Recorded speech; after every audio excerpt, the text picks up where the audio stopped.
শুভ সকাল সবাইকে। কেমন আছো তোমরা সবাই? আশা করছি তোমরা সবাই ভালো আছো। আজ হলো শুক্রবার। আমার আরও একটি নতুন ব্লগে তোমাদের সবাইকে স্বাগত জানাই।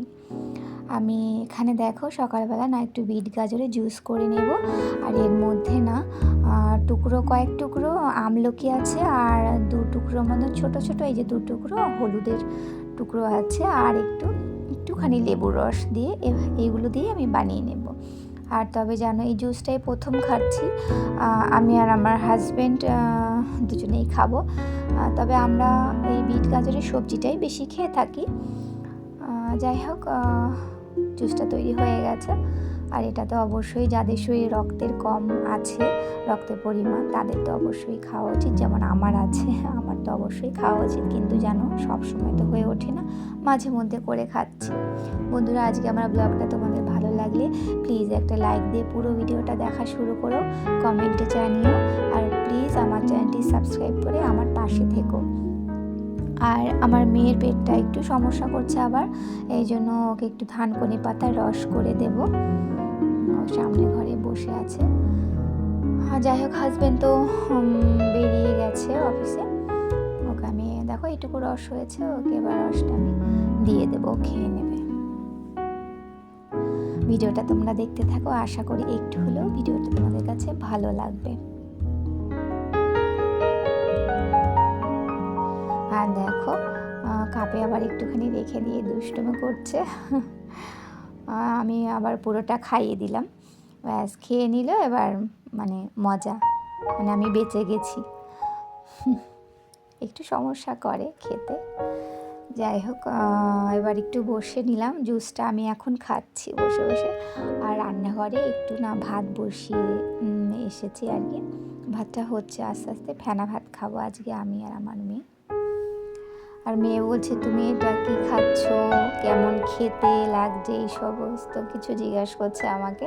ওই দেখো আবার দেখতে এসছে, বলছে কেমন গন্ধ, মানে ও গন্ধ শুকবে কেমন দেখতে, এই সব কিছু করছে আমার সাথে এখানে এসে। চলো, জুসটা খাওয়ার পরে তো ভাতটা হবে, ভাতটা হওয়ারও কিছুক্ষণ বাদেই খাবো। খেয়ে অনেক কাজ আছে। আর আজ তো শুক্রবার, যেহেতু মেয়ের পেটের সমস্যাটার জন্য ওকে স্কুল নিয়ে যাইনি, তা ভাবছি যে ঘরে কি কি কাজ করা যায়, সব কিছু ভাবনা চিন্তা করছিলাম বসে বসে। দেখো ফেনা ভাতটা অনেকটাই হয়ে গেছে, আর একটু সময় হলেই হয়ে যাবে। ভাতটা নামিয়ে রাখবো, তার কিছুক্ষণ বাদেই খাবো। আর এই শীতের সময় তো ধরো, পুরো শীতের সময় তো অবশ্যই মজা লেগেছে ফেনা ভাত, গরম গরম ফেনা ভাত ভীষণ মজার খাবার, তাই না? আমার তো দারুণ লাগে খেতে, আমার মেয়েও ভীষণ পছন্দ করে। চলো এখন ভাতটা খেয়ে নেব। ভাতটা খাওয়ার পরে, মানে ভাতটা খেতে খেতে না ভাবছিলাম যে আজকে তো বাড়িতেই আছি, তাই এইগুলো একটুখানি পরিষ্কার করে নিই। বেশ কিছুদিন ধরেই দেখছি ধুলো পড়ে রয়েছে, আর আমি তো সব সময় করে উঠতে পারি না, যখন একটু সময় পাই করে নিই আর কি। অনেক দিদিভাইরা দেখি, অনেক দিদিভাইদের ব্লগে দেখি তারা প্রত্যেক দিনই একটু না একটু করে। হ্যাঁ, আমার একটা বান্ধবীও আছে জানো তো, ও নাকি প্রত্যেক দিনই এগুলো মোছামুছি করে। তা ভাবি যে সত্যি ওরা মানে এই কাজগুলো যে প্রত্যেক দিন করে, এটা অনেক মানে বিশাল একটা ব্যাপার, যে ওদের কাছে ওরা যে একটু সময় বের করে এই কাজগুলো প্রত্যেক দিন করে থাকে। এগুলো একটু করে নেব। আর সকালবেলা তো একবার ঘর ঝাড় দেওয়া হয়ে গেছে, সমস্ত ঘর বাড়ি ঘর ঝাড় দেওয়া হয়ে গেছে, বাসি ঘর। এখন আবার ঘরটা ময়লা হলো, ঘর ঝাড় দিয়ে এখন সমস্ত ঘরগুলো মুছে নেব। আর আজকে রান্নাটা তো সেরকম কিছু করবই না। আর প্রত্যেক দিন দেখবে 3 পদ 4 পদ রান্না মানে 3-4 পদের রান্না করতেও না একটা বিরক্ত এসে যায়।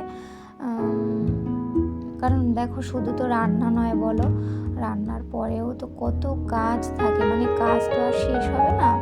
যত মানে সারাদিন রাত কাজ করলেও মনে হয় যেন কাজ শেষ হয় না, চলতেই থাকে। চলো এবার আমি স্নান করে নেবো। মেয়ে এখানে একটু খেলাধুলো করছে, তারপরে ওকে আমি স্নান করাবো।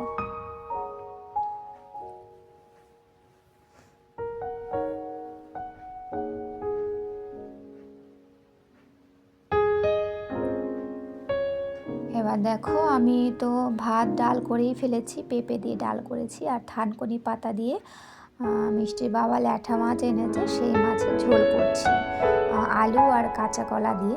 কিন্তু জানো এই মানে ঝোলটার মধ্যে না পেঁপে দেওয়ার দরকার ছিল, মানে ওর বাবা বলেই গেছে যে পেঁপেও দিও। কিন্তু জানো রান্নাটা এতটা হয়ে গেছে, আমার হঠাৎ করে মনে পড়লো যে পেঁপে তো দেওয়া হয়নি, ভুলে গেছি পেঁপেটা দিতে। পেঁপে কিন্তু আমার হাতের কাছেই ছিল, কিন্তু সবজি যখন কেটেছি আর মনে ছিল না আমার। যাই হোক, কিছু তো করার নেই, তরকারিটা হয়ে গেছে। আজকের খাবার এটাই, এই মাছের ঝোল আর হচ্ছে ডাল, ব্যাস প্লেন খাবার।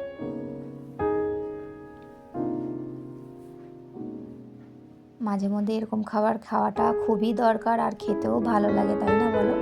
প্রত্যেকদিন পেঁয়াজ রসুন একটা অস্বস্তি, শরীরও খারাপ করে, অনেক সমস্যা হয়।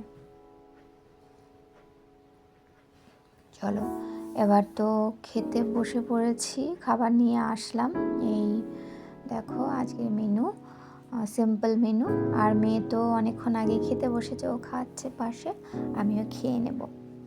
চলো ভিডিওটা তাহলে আজকে আর বেশি বড় করব না, এখানেই রাখি। তোমরা সবাই ভালো থেকো, সুস্থ থেকো। তোমাদের সাথে দেখা হবে আরও একটি নতুন ভিডিও নিয়ে।